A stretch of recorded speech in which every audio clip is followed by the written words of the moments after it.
Les travailleurs béninois, qu'ils soient du public ou du privé, vont sur le même marché, n'est-ce pas? Et c'est pour ça que le gouvernement a obtenu du patronat l'augmentation du SMIC à hauteur de 30% pour passer de 40 000 francs CFA à 52 000. Et je voudrais, ici devant vous, exhorter à nouveau les employeurs privés à observer le même élan, à faire comme l'État et à pouvoir augmenter le salaire des travailleurs du secteur privé. L'idéal serait que ce soit dans la même envergure que ce que nous venons de faire, peut-être même voire plus. Mais il serait bien pour nous tous, pour les uns et les autres, que ce ne soit pas seulement les travailleurs du secteur public qui vivent l'enthousiasme de notre effort commun.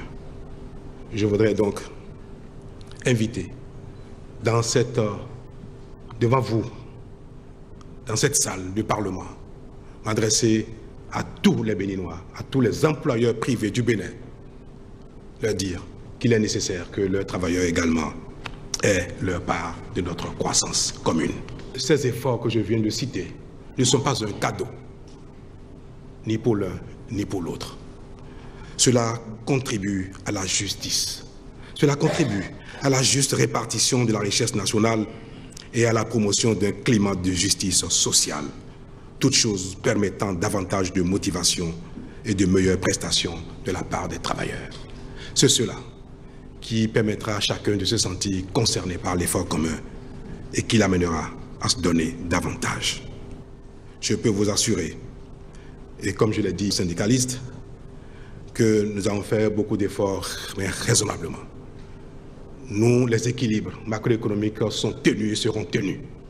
Le Bénin a les moyens d'assurer durablement ses engagements sans compromettre les équilibres financiers nécessaires dans le pays d'un secteur à un autre.